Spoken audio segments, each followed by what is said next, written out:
Bapak,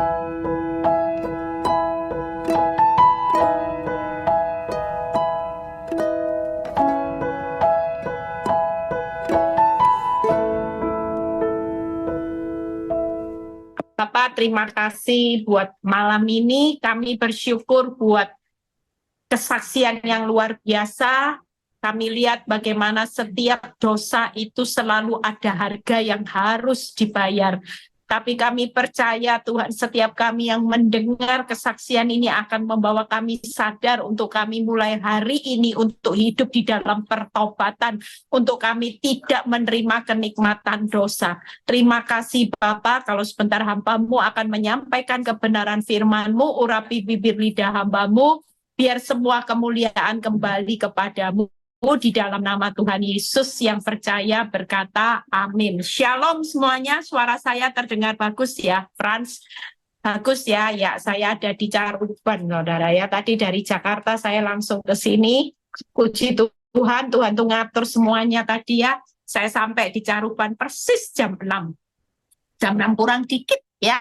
Ternyata semua diperlancar sama Tuhan. Nah, malam ini saya akan berkhotbah tentang bayar mahal akibat dosa ya.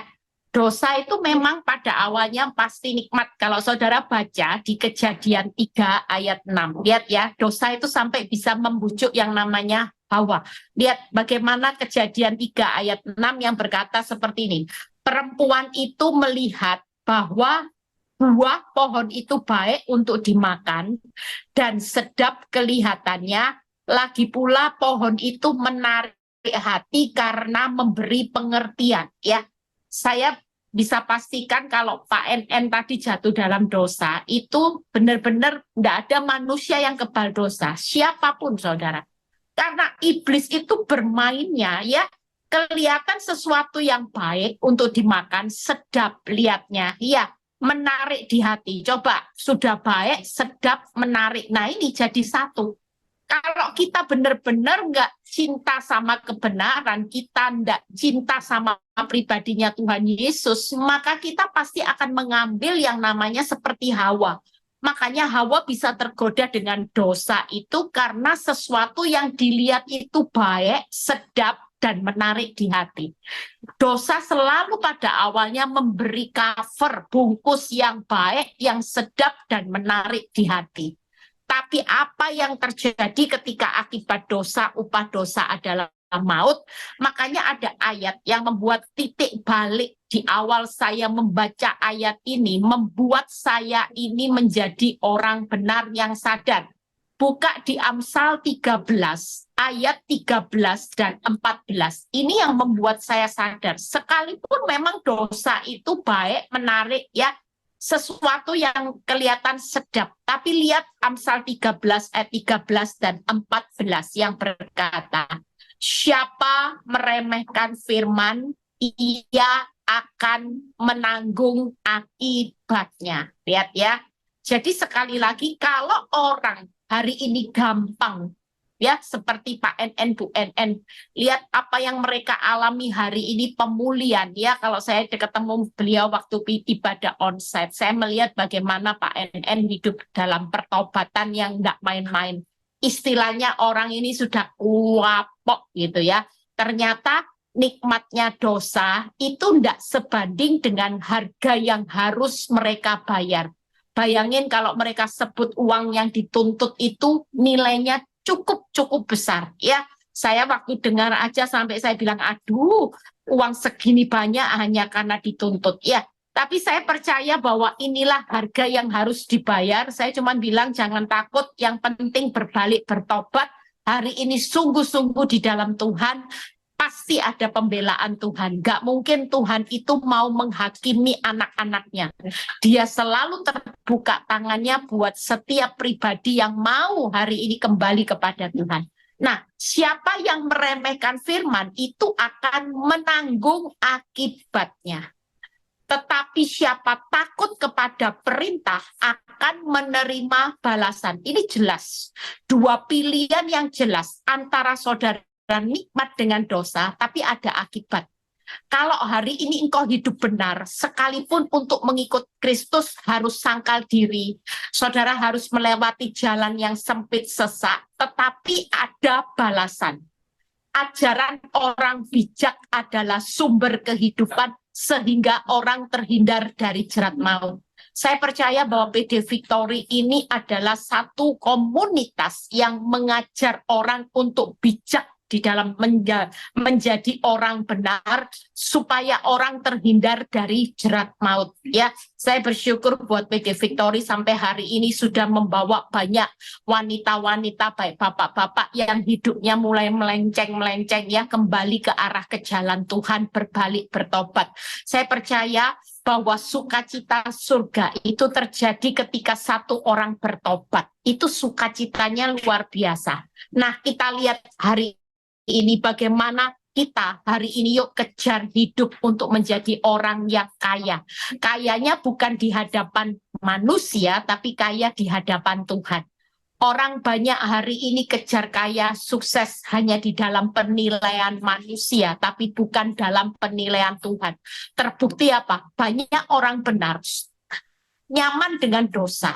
Orang benar sukses, tapi dosanya jalan. Yang penting kaya dihormati manusia, enggak apa-apa. Ya, ada kesaksian yang tadi di Jakarta juga. Ya, orang terkenal, tapi dosanya jalan, zina jalan, melayani jalan. Nah, ini enggak main-main, saudara. Melayani jalan, dosa jalan, ya, berzina juga jalan, khotbah juga jalan. Hari ini kalau orang seperti ini, apakah dengan perbuatan untuk melayani Tuhan seolah-olah dosanya dinolkan? Enggak. Dosa memang diampuni, tapi akibat yang saudara harus bayar itu tetap jalan. Makanya jangan main-main. Kita lompat di Amsal 5 ayat 22 sampai 23. Kalau saudara baca di Amsal 5 ayat 22, 23, maka 3 hal yang saya akan bahas ya. Jadi hari ini siapa yang mulai ditegur Tuhan dengan firman jangan marah. Ini waktunya, waktu yang sisa, hidup kita tidak tahu kapan berakhir di dunia. Tapi pastikan saudara dan saya mulai malam ini untuk memaksimalkan supaya hidup dalam perkenanan Tuhan. Orang fasik tertangkap dalam kejahatannya, ya kan? Harga yang harus dibayar suatu kali, walaupun sehebat-hebatnya orang berdosa, sepinter-pinternya orang berdosa, sesukses-suksesnya orang berdosa, suatu kali dia pasti tertangkap dalam kejahatannya untuk bayar harga. Makanya buat istri yang lagi disakiti suami, ya, lagi disakiti pihak ketiga, wanita tobat. Nggak usah panas hati, nggak usah menghakimi, nggak usah membalas. Walaupun mereka kelihatan hidup bahagia, makmur sejahtera, suatu kali percayalah, firman nggak pernah gagal. Pasti tertangkap dalam kejahatannya berikutnya dan terjerat dalam tali dosanya sendiri. Kalau orang hari ini bisa ketawa-tawa, itu jeratannya semakin kuat. Makanya saya bilang gini, orang kalau berbuat jahat, cepat dipukul, itu jauh lebih baik. Karena ketika saudara bayar harga, bertobat, Tuhan sedang melepaskan tali jerat. Tapi kalau orang dibiarin nyaman dengan dosa, tanpa dia sadari, nanti jeratannya makin berat. Jeratannya makin besar, bayar harganya makin mahal. Karena firman Tuhan berkata, suatu kali dosa itu akan menjerat hidupnya sendiri. Ia mati karena tidak menerima didikan, dan karena kebodohannya yang besar, ia tersesat. Ternyata orang berbuat dosa itu orang yang bodoh. Orang yang nggak menyadari dengan nikmatnya dosa yang cuman mungkin seperti tadi Hawa kelihatannya bagaimana penawaran dosa itu terlihat enak, ya, sedap, serasa baik, nikmat. Tapi mereka tahu hari ini apa yang terjadi di balik dosa itu adalah tertangkap dalam kejahatannya. Yang kedua, terjerat dalam tali dosanya sendiri. Yang ketiga, tersesat karena kebodohannya yang besar. Firman Tuhan bukan hanya mengatakan kebodohan, tapi kebodohan yang besar. Siapa yang lagi iri dengan orang berdosa kok enak? Itu adalah kebodohan yang besar. Suatu kali mereka tertangkap, mereka akan terjerat, dan mereka akan tersesat. Kira-kira bayar harga dengan 3T itu tidak sebanding dengan nikmatnya dosa. Dengan sedapnya dosa, dengan enaknya dosa. Tapi kalau sudah bayar harga, 3T paket ini akan mengikuti kita semua. Karena firman Tuhan itu tidak pernah salah. Apa sih enaknya jadi istri simpanan wanita pelakor kalau suatu kali tertangkap, terjerat, dan tersesat? Kira-kira hari ini orang bisa cepat kaya dengan menipu sana-sini, tapi suatu kali apa yang mereka nikmati, mereka juga akan bayar harga. Semua akan habis. Saya pernah melayani ya, salah satu seorang ibu waktu di rumah sakit. Ibu ini jatuh di dalam sakit penyakit karena dosa, ya. Saya cuma tanya sama anaknya, Mama ini kenapa dulu? Ya, dia cerita, keluarga kami ini Bu Eli, hancur Bu Eli. Semua hancur, baik anak-anak, yang namanya satu persatu ada yang kena sakit penyakit malapetaka. Bu Eli, apakah ini karena dosa? Kenapa? Saya tanya. Karena mama saya adalah seorang rentenir. Hah? Saya tanya, berapa bunganya? 10%. Bu Eli, di awal memang kita kaya raya dengan 10%. Kita makan bunga rentenir uang orang. Itu kita, keluarga kita di awal bahagia.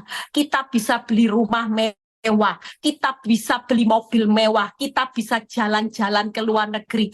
Tapi hari ini Bu, hidup satu keluarga kami sangat menderita. Dengan jatuhnya mama sakit bertubi-tubi sampai masuk ICU. Uang semua habis untuk pengobatan mama. Belum lagi pengobatan kakaknya. Belum lagi hidup kakaknya lagi yang jatuh dalam malapetaka. Kena sakit, kena uang dibawa kabur. Semua harta yang kami punya habis, ludes.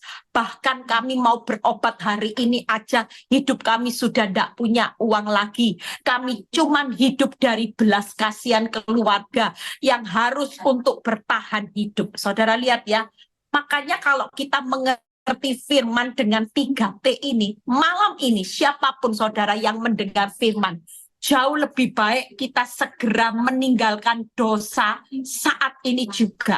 Jangan dilihat tuh enaknya dosa ya, jadi wanita simpanan tuh. Kalau enggak jadi wanita simpanan, enggak punya mobil loh Bu Eli, rumah disita, jauh lebih baik. Suatu kali itu semua kenikmatan, nanti itu akan bayar harga mahal, habis ludes, bahkan masih minus. Tapi kalau hari ini kita rela untuk jalan hidup di jalan kebenaran, memang ketika saudara berhenti dari wanita simpanan, rumahmu disita, mobilmu disita, tapi engkau masih punya sumber di atas segala sumber kehidupan dan harta benda adalah Tuhan sumber kebahagiaan. Apa artinya saudara menikmati harta di dunia, tapi sumber kehidupan hari ini menjauh dari hidupmu? Sumber damai sejahtera, sumber berkat, itu semua hilang di dalam kehidupan saudara dan saya.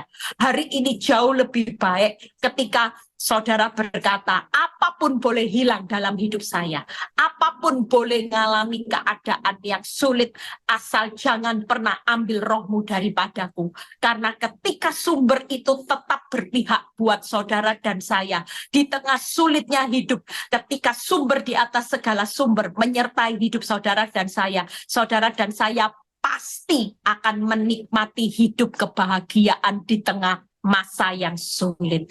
Hidup kita tetap dipelihara oleh Tuhan, hidup kita tetap dimampukan untuk menjalani kehidupan yang makin sulit, tapi buat Tuhan hari ini tidak ada perkara yang mustahil.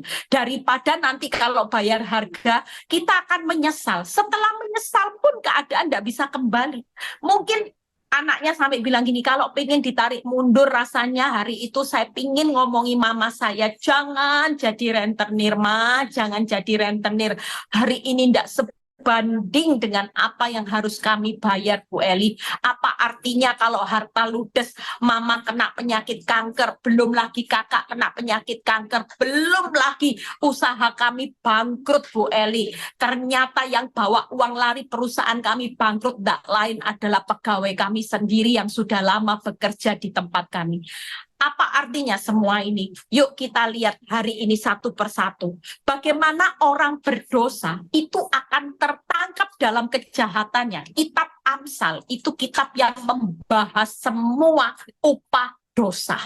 Upah kejahatan. Kalau saudara baca kitab Amsal, itu semuanya mengerikan, saudara. Orang kalau mau berdosa, hari ini berbuat dosa, ya. Biar kalau firman ini didengar buat pelakor-pelakor, buat wanita tobat yang hidup di atas penderitaan istri, hidup di atas penderitaan orang lain, tobatlah. Saya paling susah kalau diceritai orang konseling, Bu, pelakor suami saya itu bisa ngomong puji Tuhan, haleluya. Saya sampai bilang gini, kamu ndak takut toh kalau kamu ini nyakiti anaknya Tuhan, nanti hukumannya apa? Biar saya yang tanggung akibatnya. Saudara, ngeri saudara. Ini orang sudah ngerti baca firman, sekolah Alkitab, masih bisa hidup seperti ini, saudara. Hari ini pastikan lihat ya, Amsal 11 ayat 17 dan 27 kita baca. Amsal 11 ayat 17 dan 27. Orang yang murah baik kepada siapa? Saudara, tanpa saudara sadari, waktu saudara berbuat baik, saudara itu berbuat baik buat diri saudara sendiri. Tetapi orang yang kejam, orang jahat, itu menyiksa badannya sendiri tanpa disadari. Lihat ya, kalau kesaksian banyak pelakor, saya pernah terima konseling, ya, saya tahu ibu ini bertahan dengan suaminya, dia jelas mengampuni, dan tidak lama ibu ini melaporkan sama saya, pelakornya kena penyakit stadium akhir, kanker stadium akhir, padahal usianya masih 28 tahun, saudara. Lihat ya, hukuman, kenapa? Firman ini tidak akan pernah salah, saudara. Orang makin kejam, pelakor makin kejam, senyatanya mereka bukan menyiksa istri pertama daripada suami yang direbut. Ternyata pelakor sedang menyiksa dirinya sendiri. Orang berbuat jahat hari ini bukan menyiksa orang yang dijahati. Ternyata makin saudara jahat, saudara makin menyiksa dirimu sendiri dengan begitu jahatnya. Suatu kali bayar harganya tidak akan main-main, karena firman ini pasti digenapi. Firman ini perkataan Allah sendiri. Makanya sebelum berbuat dosa, khususnya saya ingin firman ini didengar banyak pelakor wanita tobat, ya. Banyak didengar juga pria-pria mengambil istrinya orang tanpa mereka sadari mereka sedang menyiksa dirinya sendiri. Siapa mengejar kebaikan berusaha untuk dikenal orang. Tetapi siapa mengejar kejahatan akan apa, saudara? Ditimpa kejahatan. Jadi kalau saudara melakukan kejahatan, menipu, ya saudara pasti ditipu orang juga suatu kali. Saudara ambil suami orang, suatu kali saudara juga akan ditimpa kejahatan yang sama. Buka PowerPoint-nya, bagaimana orang berdosa tertangkap dalam kejahatan. Lihat ya, orang lalim atau kejam itu menyiksa dirinya sendiri.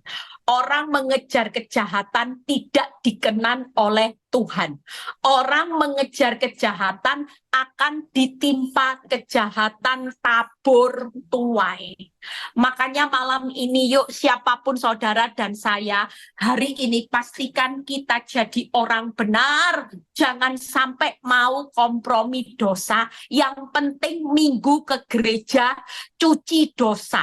Senin sampai Sabtu kita jatuh dalam dosa, Minggu puji Tuhan, haleluya, pengakuan dosa, Senin balik. Percayalah, apapun yang saudara lakukan dengan hari Minggu, tidak ada kamusnya untuk cuci dosa.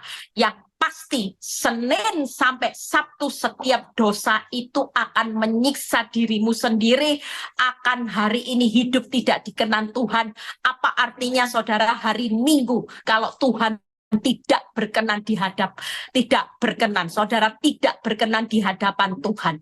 Yang ketiga, orang akan mengejar kejahatan, akan ditimpa kejahatannya suatu kali. Itu yang pertama. Yang kedua, ya, jadi jangan sampai kita tertangkap, yang pertama. Yang kedua, terjerat oleh dosanya. Buka Amsal. Saya tidak akan bahas di luar Amsal. Karena kitab Amsal itu cukup untuk membahas upah dosa. Semuanya ada, saudara. Ya, jadi jangan main-main dengan perbuatan dosa. Amsal 26 ayat 27. Siapa menggali lubang akan jatuh. Jatuh apa, saudara? Ke dalamnya. Maka hari ini biarin aja. Orang yang didoakan tidak bertobat-bertobat tanpa mereka sadari, bukannya Tuhan ini membiarkan mereka berdosa. Mereka gali lubang. Suatu kali lubangnya makin lama makin dalam, kalau jatuh itu juga jatuhnya paling dalam karena lubangnya digali-gali dalam-dalam untuk mengubur dirinya sendiri. Lihat ya, siapa menggelindingkan batu, batu akan menimpa dia.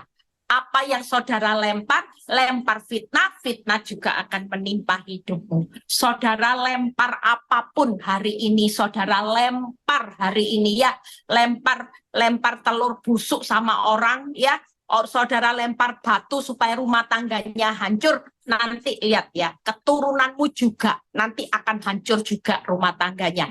Makanya jangan main-main. Lihat Amsal 29 ayat 6. Amsal 29 ayat 6. Orang yang jahat terjerat oleh pelanggarannya, tetapi orang benar akan bersorak dan bersuka cita. Tiga hal hari ini orang yang tertangkap dan terjerat. Lihat ya, yang pertama masuk dalam lubang yang apa, saudara? Digali.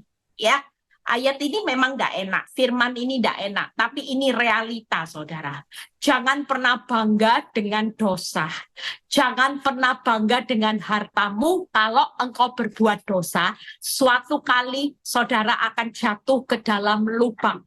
Dan saudara akan tertimpa batu yang dilempar saudara sendiri. Dan saudara akan senjata makan tuan. Makanya jangan enak-enak. Semua dosa itu pada akhirnya akan menjerat hidupmu untuk hancur. Tidak ada orang yang berbuat dosa hari ini tidak terjerat untuk hancur. Semua pendosa, semua orang yang melakukan dosa suatu kali akan masuk ke dalam lubang, tertimpa batu yang dilempar, dan senjata makan tuan. Yang terakhir, orang berdosa itu tersesat karena kebodohannya yang besar. Amsal 24 ayat 21 dan 22. Pastikan malam ini dengan firman ini membuat kita sadar. Sekalipun dosa diampuni, tapi harga yang dibayar itu terlalu mahal. Makanya hari ini lebih baik menderita pikul salib daripada pikul dosa. Lebih baik menyangkal diri setiap hari daripada hari ini menyangkal orang lain terus, ya.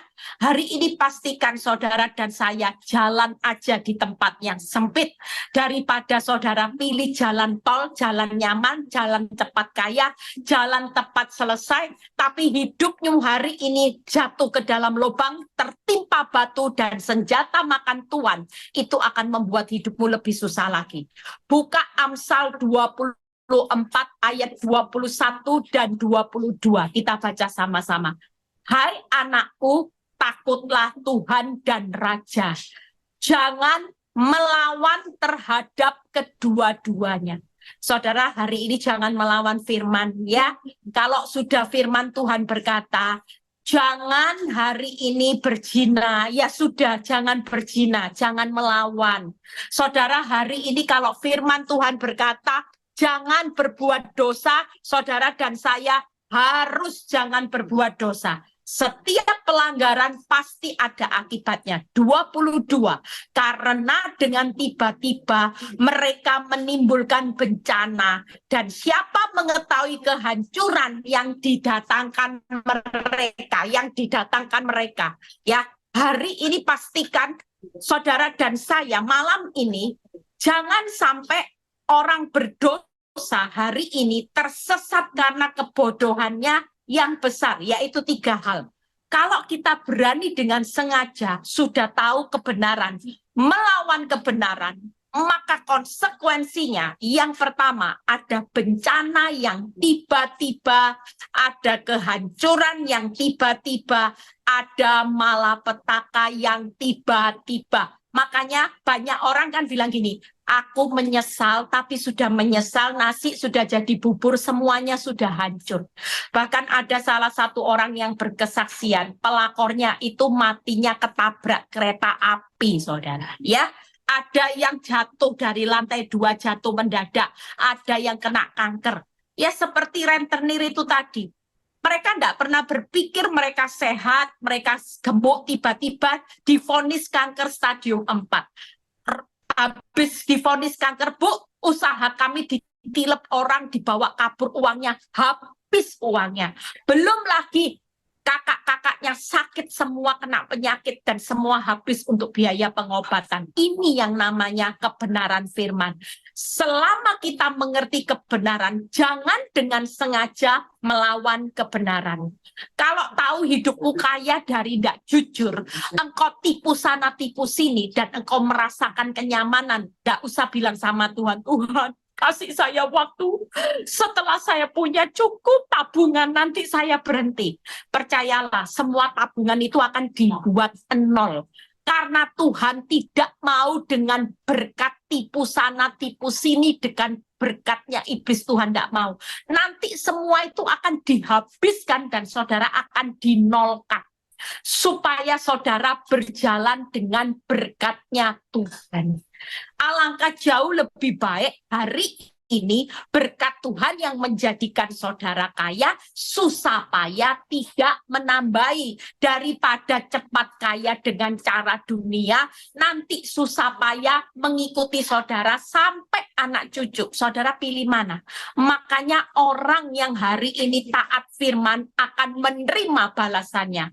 Tapi kalau saudara melawan firman, saudara akan menanggung akibatnya. Itu tadi, bencana tiba-tiba, hancur tiba-tiba, malapetaka tiba-tiba, dan saudara akan masuk ke dalam lubang, saudara akan kena batu, saudara akan kena senjata makan tuan. Bahkan kalau saudara tertangkap dalam kejahatan, orang dosa itu tertangkap dalam kejahatannya, akan menyiksa dirinya sendiri, akan tertimpa kejahatan yang dilakukan, bahkan hidupnya tidak dalam perkenanan Tuhan. Orang yang tidak hidup dalam perkenanan Tuhan itu jadi mitra kerjanya iblis.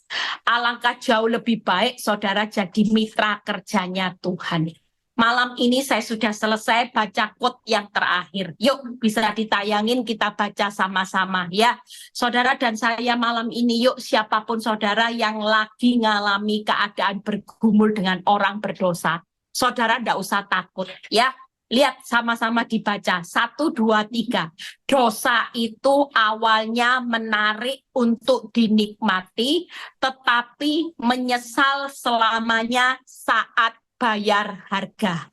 Pastikan malam ini kalau ada teguran lewat firman, akui pelanggaran. Malam ini saudara dan saya akui pelanggaran di hadapan Tuhan. Biar Tuhan berjalan mulai hari ini untuk menyucikan hidup saudara dan saya, supaya kita berjalan dalam perkenanan Tuhan, hidup di dalam kekudusan, hidup dalam hormat dan takut akan Tuhan, supaya berkat ada di atas kepala orang benar tanpa diikuti susah payah. Kita akan melihat anak cucu kita kelak juga akan menuai apa yang kita tabur selama ini. Daripada hari ini nyaman terus dengan dosa, saudara akan tertimpa bencana kehancuran malapetaka yang tiba-tiba. Jangan pernah dengan sengaja melawan kebenaran. Lebih baik malam ini kita mau hidup untuk taat akan kebenaran, supaya perjalanan hidupmu di depan. Saya percaya Pak NN dan Bu NN dengan ketaatan yang mereka bangun, dengan pemulihan yang mereka bangun hari ini, berkat Tuhan melimpah dalam kehidupan mereka berdua. Mereka sedang membangun rumah tangga di mana Tuhan sendiri yang akan memerintahkan berkat buat rumah tangga yang bisa diam rukun bersama, berdoa bersama, menjaga hati bersama. Tuhan Yesus memberkati ya. Kalau ada pertanyaan boleh disiapkan, saya akan tunggu. Baik ya. Ada pertanyaan kah? Silahkan.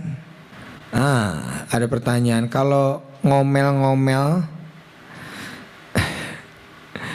apa ini? Kalau ngomel-ngomel ke orang yang berbuat dosa agar kembali atau tidak melakukan dosa, apa saya salah?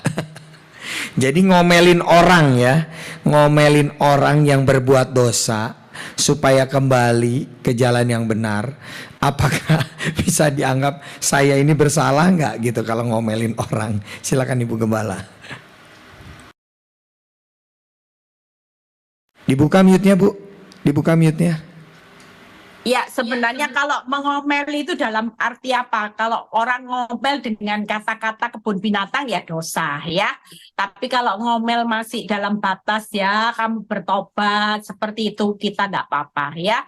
Kita percaya bahwa sesuatu yang hari ini dengan perkataan yang positif membangun itu tidak berdosa. Orang ngomel itu dalam batas suaranya, orang ngomel itu tidak seperti apa ya, burung cicak rawung. Nah, itu tidak boleh ya. Tapi kalau ngomelnya hanya menasehati ya, bertobat sudah seperti ini, tapi jauh lebih baik sudah didoakan aja. Kalau orang error ya, dia sudah tidak tahu apa yang dia perbuat. Ya, mau dinasehati seperti apa ya tetap error. Kalau dia tidak error kan dia mesti sadar perbuatannya. Tapi kalau kita doakan, maka kuasa Tuhan itu akan bekerja nanti ya. Tuhan Yesus memberkati. Ya, ngomelnya tetap ada etika ya. Istilahnya nasehatinnya itu tetap ada etikanya supaya orangnya tidak tersinggung juga. Baik, sudah dijawab ya. Untuk selanjutnya, ibu mertua saya menginginkan perceraian antara saya dan suami. Singkat cerita akhirnya meninggalkan saya. Suami meninggalkan saya selama 1,5 tahun. Baru dapat kabar mertua saya meninggal dunia. Namun mertua pria saya tidak memperbolehkan saya datang. Apa yang harus saya lakukan Bu ketika mertua pria dan ipar saya masih mempengaruhi suami saya agar menceraikan saya? Saya juga 1,5 tahun tidak bisa bertemu dengan anak-anak karena pengaruh mertua dan ipar. Jadi pengaruh mertua ini cukup besar ya. Silakan Bu Gembala. Ya, Ibu tidak apa-apa, sabar aja. Karena pada akhirnya, yaitu tadi sudah, kejahatan itu akan menimpa dirinya sendiri. Dan Ibu hari ini kalau tetap taat, ya akan menerima balasannya, tidak apa-apa.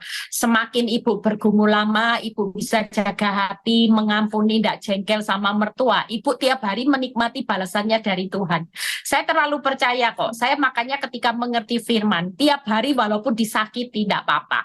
Kan kalau kita disakiti, tidak balas. Yang balas siapa? Kan kita menikmati balasannya dari Tuhan, sementara orang yang menyakiti kita menanggung akibatnya. Makanya tidak enak-enak. Orang menyakiti kalau makin lama, nanggung akibatnya, bayar harganya makin mahal. Sementara kita menikmati balasan dari Tuhan, upahnya kita itu loh semakin besar, saudara. Jadi menurut saya, Ibu tetap berbuat baik. Ibu tidak usah sakit hati, Ibu tidak usah jengkel. Kalaupun sampai anak sampai dihalangi untuk ketemu, percayalah suatu kali Ibu menerima balasannya dari Tuhan. Nanti pemulihannya itu pasti indah ya.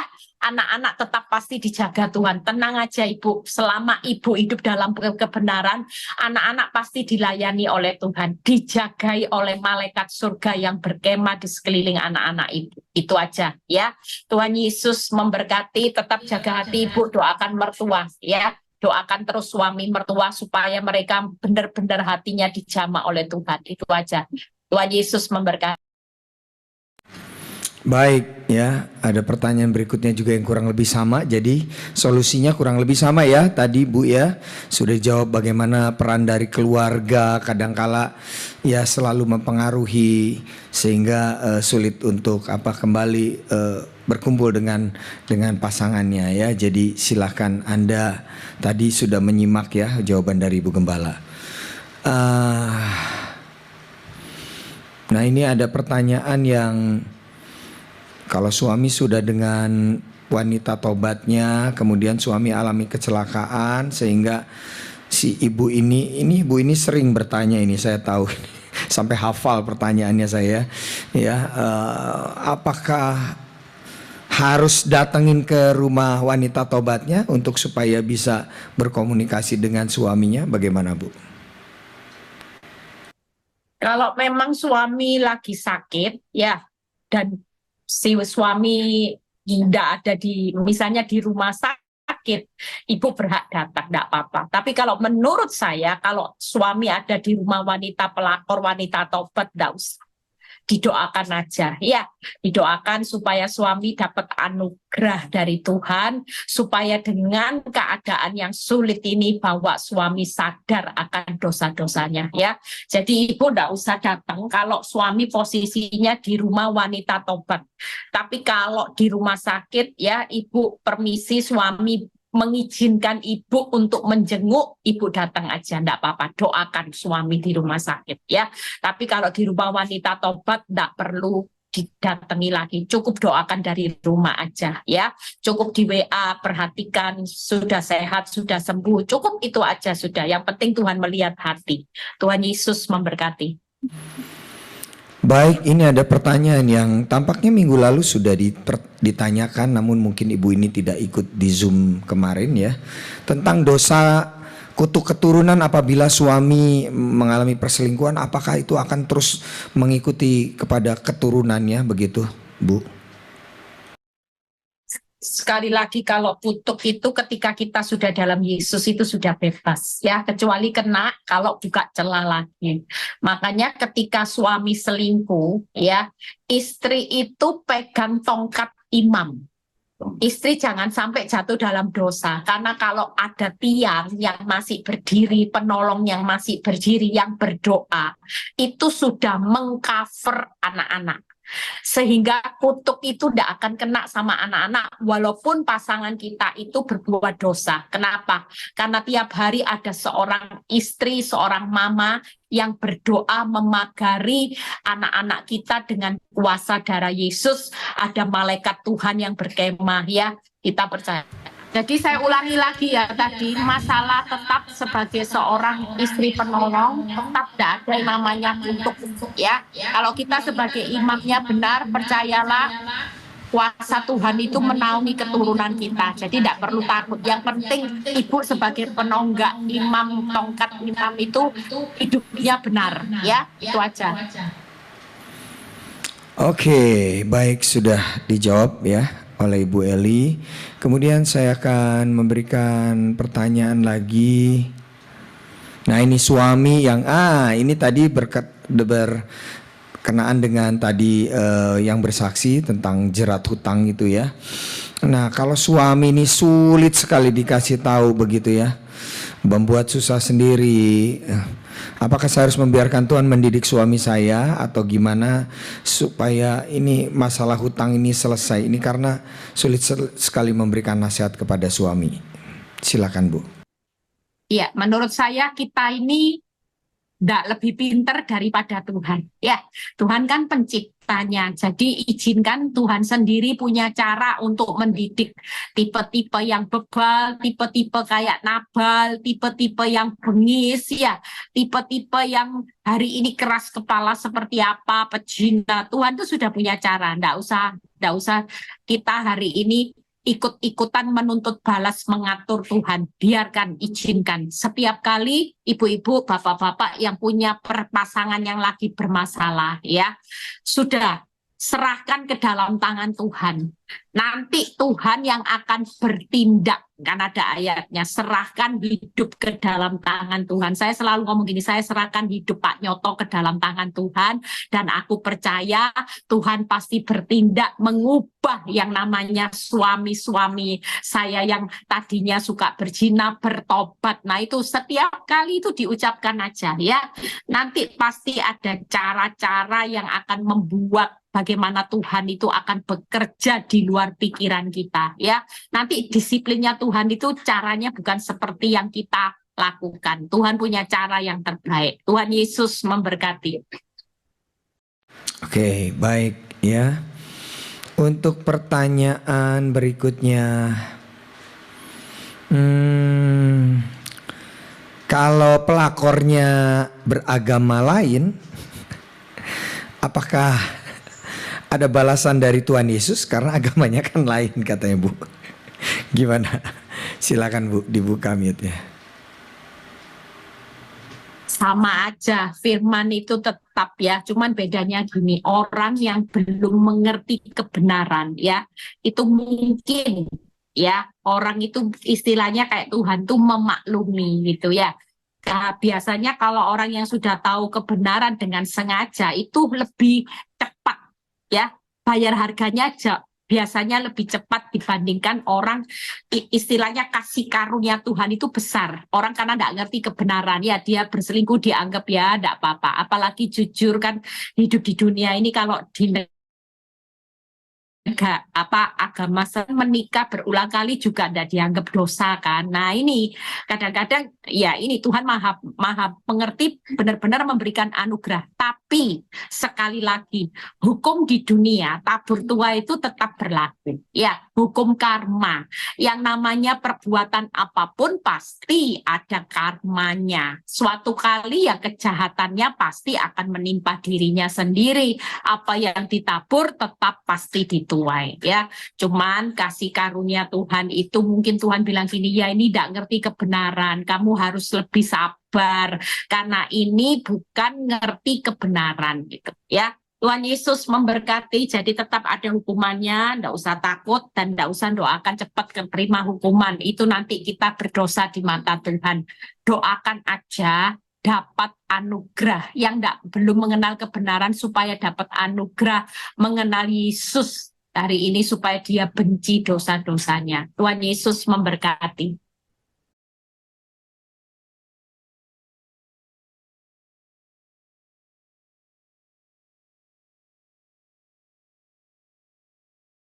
Belum dibuka mute-nya, Fran, mute. Oh, sorry.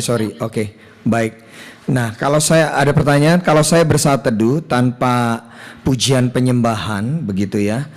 Nah, langsung kepada pembacaan firman Tuhan dan doa, apakah itu diperbolehkan? Enggak apa-apa. Yang penting doa itu jaga hati. Ya, saya juga kalau sudah bangun jam 4 ya langsung baca firman. Baca firman cepat doa, enggak pakai pujian penyembahan, paling cuma satu lagu. Terima kasih Tuhan, setelah itu saya berdoa, ya ngucap syukur ya enggak apa-apa. Yang penting kan Tuhan tuh melihat hati ya. Yang penting hari ini jangan dengan sengaja melawan kebenaran. Contohnya gimana? Misalnya kita mau marah ya. Roh Kudus sudah ingatkan stop, tapi kita bilang enggak bisa, ini harga diri, enggak bisa. Nah ini orang yang tipenya sengaja ya. Yang penting Ibu waktu menyembah Tuhan jaga hati. Jaga hati, kalau ada kepahitan, benci, cepat bereskan dulu, baru Ibu masuk dalam penyembahan lagi. Nah itu kan memang firman, itu aja. Tuhan Yesus memberkati. Oke, jadi sudah dijawab ya. Mau tanya bagaimana ya kita doakan seorang pendeta muda yang bangga. Gimana ya kita mau doakan seorang pendeta muda yang bangga mencicipi uang hasil penipuan. Waduh, ini ada pendeta mungkin sedang berkasus, terus bagaimana kita ya doakan lah ya, doakan saja ya Bu ya. Iya, doakan aja lah, biarin pendeta juga manusia ya. Namanya pendeta kalau sudah mata duitan ya banyak ya, tapi ya sudah didoakan aja supaya dia ditangkap oleh Tuhan kembali untuk kembali ke jalannya. Yang pasti Ibu juga jangan kalau jadi korbannya juga jangan sakit hati, itu aja ya. Tuhan Yesus memberkati. Nah, ada pertanyaan masih terus ditanyakan seputar kuasa kegelapan. Jika suami mengalami perselingkuhan gitu, seperti kerasanya ada kuasa-kuasa kegelapan begitu ya. Nah, bagaimana mengantisipasi itu? Karena takut nanti juga dosa perselingkuhan itu akan mengakibatkan kutuk segala macam begitu. Nah, itu bagaimana mengantisipasinya, Bu? Saya kan sudah bilang kapan lalu ya, saya sudah bilang kuasa gelap itu tidak bisa masuk kalau hubungan suami istri ini penuh kasih. Makanya kalau kalau kita ini rukun, yang sana pasti bonyok. Pasti itu coba praktekin itu jemaat. Beberapa jemaat bilang, iya Bu, bonyok Bu, pelakor Bu. Ternyata sejak saya tutup celah saya baik terus sama suami. Yang sana bonyok. Kenapa? Karena ilmunya akan kembali. Kasih itu Allah sendiri. Ketika kita menutup dengan kasih, kita berjalan dengan Allah, maka semua yang dilempar ke rumah tangga kita nanti pasti akan kembali ke situ. Makanya jangan pernah buka celah dengan bertengkar. Kalau kita tutup celah di dalam rumah tangga itu rukun bersama, di situ kekuatan kita itu luar biasa. Sehingga iblis itu tidak bisa masuk dengan celah apapun. Makanya itu paling penting. Hari ini pastikan kalau kekuatan, ya saya itu pernah dengar, mama saya juga pernah dengar, suatu kali waktu saya pergi ke suatu tempat. Ada seorang yang pernah mengantar ya, dia bilang gini, Bu, saya itu sampai dengar ya kekuatan ibu ini luar biasa. Karena saya sampai dengar ada seorang dukunnya sampai mati loh Bu. Ternyata ibu hebat ya. Nah, ngerti ya maksud saya? Bukan karena hebatnya kita, tapi karena ketika kita berjalan dengan kasih, itu kita berjalan dengan Allah sendiri. Jadi kalau orang punya kasih, hidupnya tidak punya kepahitan. Orang yang bisa kena gendam, bisa dikuasa dukun itu bekerja ketika hidupnya penuh kepahitan, penuh sakit hati. Tapi waktu kita penuh kasih Allah, maka kita ini anti kebal sama mantra apapun. Mau tingkat tinggi, seperti yang saya bilang, sampai saya pernah dilempar kain kafan orang mati sekalipun, itu pun tidak bisa bekerja. Kenapa? Karena ketika kita penuh dengan kasih, kita ini berjalan dengan Allah sendiri. Jadi sekali lagi Ibu, selama Ibu berjalan dengan kasih, mau dilempar mantra tingkat tinggi apapun, mau kekuatan mantra itu sinergi untuk menghancurkan rumah tangga Ibu, tidak akan pernah bekerja ya. Barusan itu yang saya dengar, yang saya kasihan, ada seorang ibu karena memang bukan orang Kristen ya. Sebelum dia mati, ternyata dia diperiksa dokter kemanapun tidak ada yang sakit, semua hasilnya baik. Sebelum dia mati, dia baca kayak tulisan pasti mati. Nah, itu kayak ilmu voodoo yang saya bilang. Itu bisa bekerja kalau di pihak kita itu siapa. Tapi selama kita ini jadi orang benar, Yesus di pihak saudara, malaikat Tuhan berkemah di sekeliling orang benar. Percayalah, kuasa mantra tidak akan pernah bekerja. Itu aja. Jadi Ibu tidak usah takut sama mantra, tidak usah takut.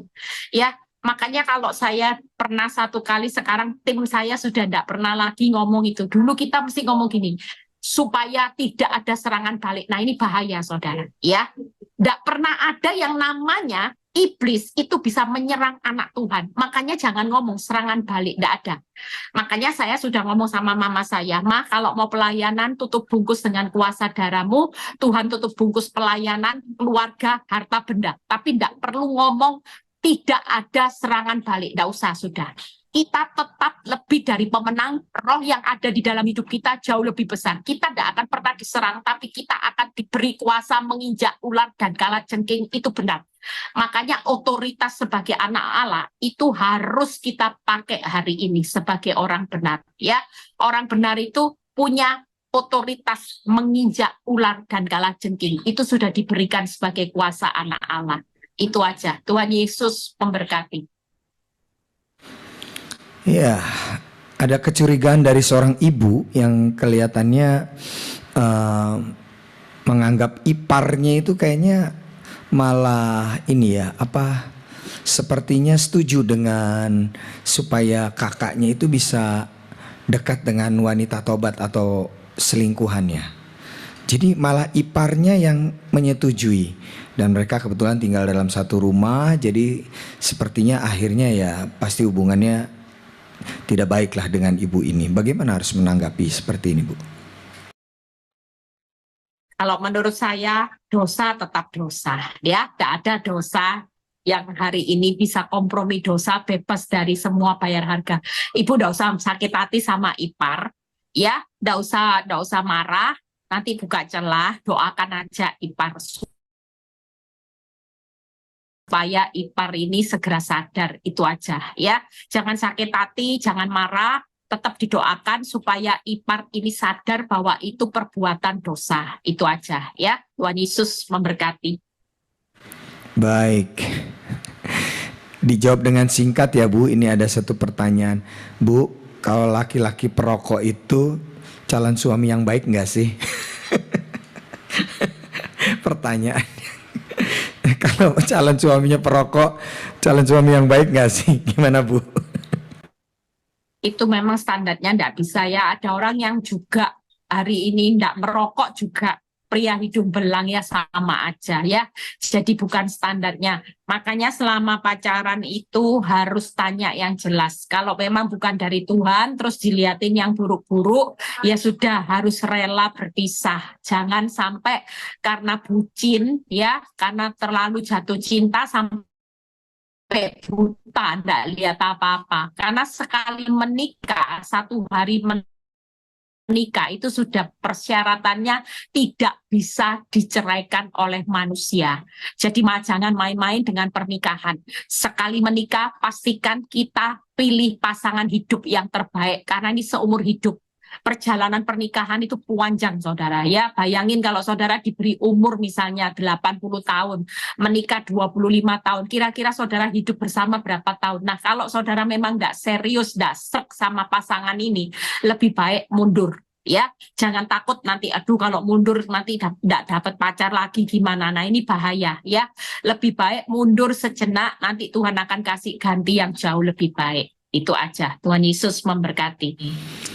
Ya, ini ada seorang bapak sekarang yang bertanya ya, karena dia seorang pelayan Tuhan, bahkan seorang pemimpin di dalam pelayanan di komunitasnya mungkin begitu, tapi dia alami gugatan cerai, dan gugatan cerai ini adalah gugatan cerai yang kedua dari istrinya.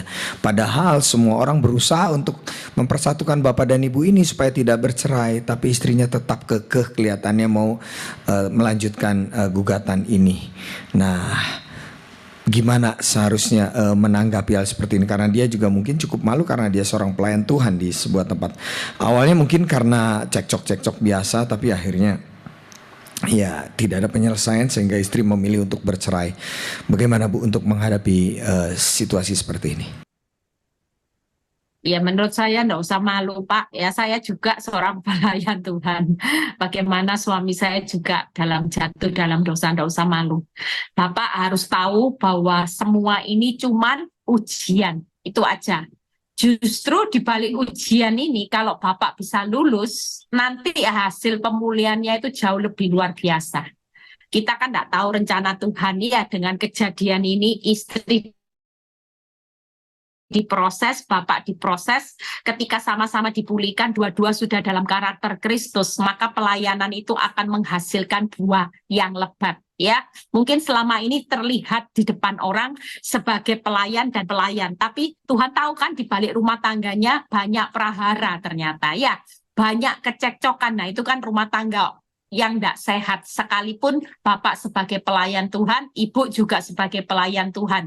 Tapi di mata Tuhan, rumah tangga yang sering cekcok itu bukan rumah tangga orang benar.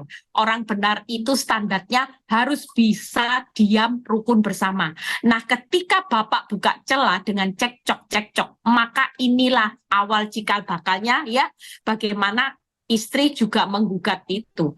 Nah, makanya hari ini kalau sudah ada kejadian ini, yang penting Bapak menyadari kesalahannya, akui pelanggaran di hadapan Tuhan, percayalah doa-doa Bapak sebagai imam, istri pasti kembali. Nggak usah malu, Bapak akui semua ini juga ada kesalahan Bapak, dan Bapak berjanji di hadapan Tuhan tetap mau berbalik, bertobat ke jalan Tuhan, tidak akan cerai, tidak akan memakai kesempatan ini untuk menikah lagi, sekalipun mungkin banyak orang berkata orang laki itu punya harga diri. Kalau istri sudah macam-macam, jangan mau mengampuni istri, ya.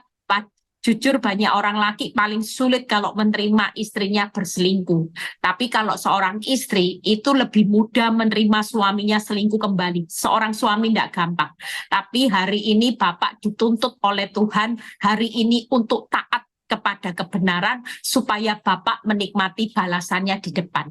Hari ini yang sudah terjadi buruk rumah tangganya Bapak, memalukan. Tapi ke depan kan tetap ada balasan yang baik dari Tuhan selama kita mau taat. Nah, itu aja ya.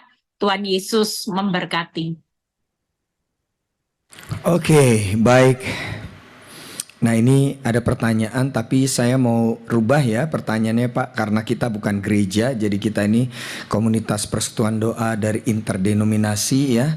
Jadi mungkin begini, coba bagaimana pendapat Ibu Eli tentang banyak sekali anak-anak Tuhan, orang-orang Kristen yang mengalami perceraian begitu ya. Padahal kan seharusnya di Alkitab sudah ditulis ya, sudah ada bahwa Tuhan membenci perceraian. Bagaimana? Apakah ada pendampingan keluarga-keluarga begitu Ibu, atau apa Ibu yang Ibu kerjakan untuk supaya tidak terjadi hal-hal seperti ini? Menurut saya kita nggak ada pendampingan, tapi dengan khotbah saya setiap minggu berapa kali itu sudah secara tidak langsung ya itu rem ya, itu yang membuat saya percaya kalau seseorang yang rajin ngikuti khotbah saya pasti ada buahnya ya. Karena saya melihat seperti Bu NN tadi itu, saya juga kaget ternyata dari tahun 2018, dan saya cukup bangga dengan Bu NN ya, kalau melihat pengakuan suaminya, bagaimana perjuangan istrinya itu yang membawa suaminya berubah ya. Makanya hari ini dengan khotbah saya seminggu 3-4 kali lewat Zoom, lewat IG Live ya, belum lagi lewat khotbah, itu secara tidak langsung itu sudah pendampingan. Dan kalau misalnya biasanya jemaat di Victory atau beberapa orang yang mengalami masalah langsung telepon saya, biasanya seperti itu ya. Kalau ada yang mau konseling biasanya walaupun saya sibuk seperti apapun, kalau di miss call saya pasti telepon. Tapi kalau sudah tidak di miss call lewat WA itu turun ke bawah, nanti pasti nggak kebaca, bukan karena saya sengaja, tapi memang tidak terbaca. Lebih baik yang butuh bisa di miss call, saya pasti lihat kok miss call itu, biasanya saya pasti telepon kembali ya. Itu aja. Tuhan Yesus memberkati. Baik, jadi sudah ya, sudah terjawab juga. Oke. Terus bagaimana bisa punya cowok yang baik, atau bisa tahu cowok yang baik atau enggak? Tadi pertanyaannya masih seputar jodoh ya.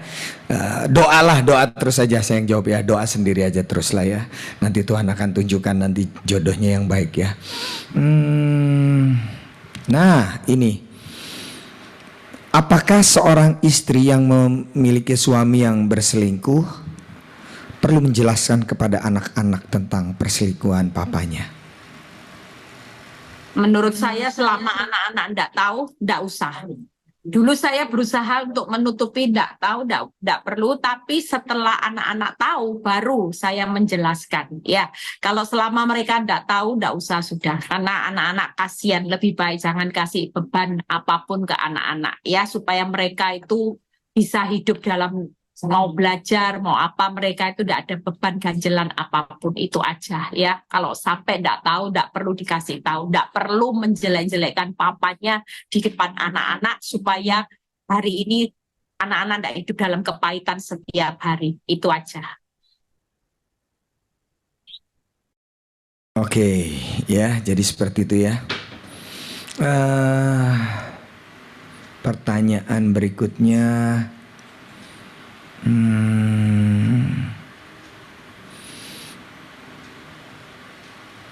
Ada seorang ibu yang diceraikan secara sepihak oleh suaminya, dan kemudian Tampaknya kata orang-orang suaminya sudah bahagialah dengan itu. Apakah saya sudah menyerah saja dan merelakan suami gitu dengan wanita itu atau gimana, Bu?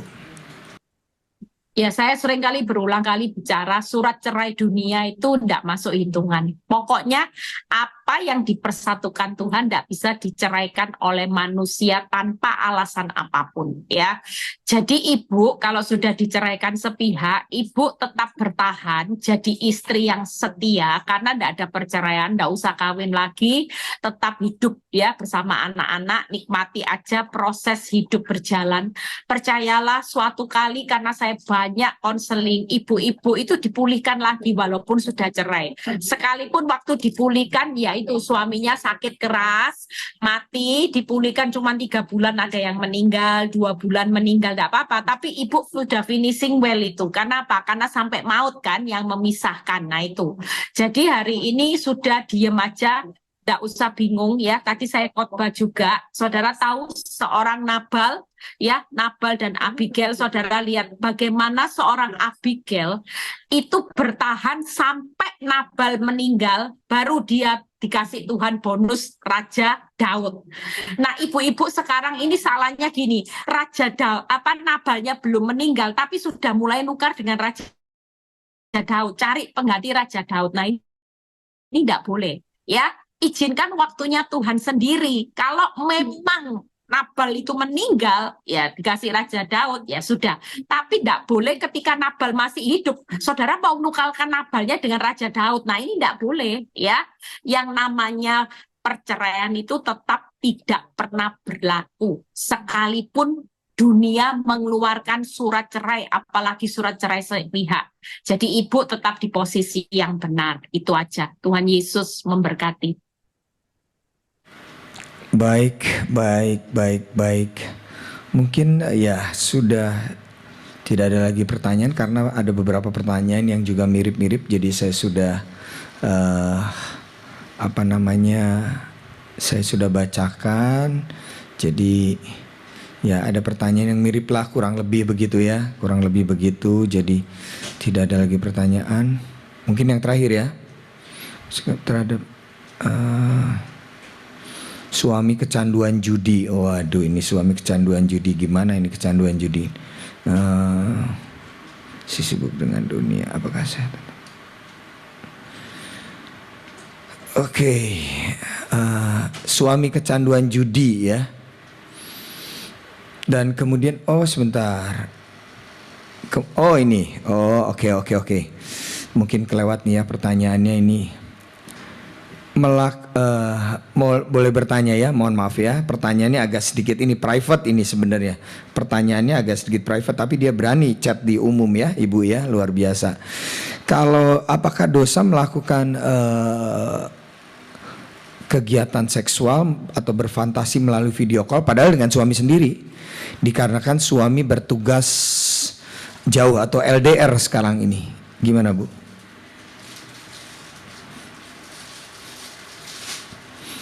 Ya, kalau sama suaminya sendiri, saya dulu pernah juga ya dengar konseling orang sama hamba Tuhan. Hamba Tuhannya juga bilang ya enggak apa-apa, wong sama suami sendiri daripada suami nanti jatuh dalam perzinahan dengan orang lain ya. Kalau menurut saya enggak apa-apa gitu ya. Tapi ya kalau bisa sih ya jangan gitu ya. Tapi saya pernah dengar, waktu itu ada seorang yang tanya dan saya dengarin hamba Tuhannya bilang enggak apa-apa kalau sama suaminya sendiri. Itu aja ya.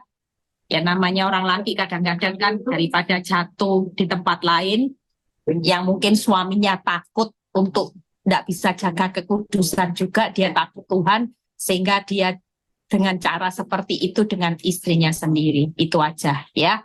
Tuhan Yesus memberkati. Selesai. Baik, tidak ada lagi pertanyaan ya. Terima kasih buat Ibu Gembala yang sudah jadi berkat buat kita semua. Untuk selanjutnya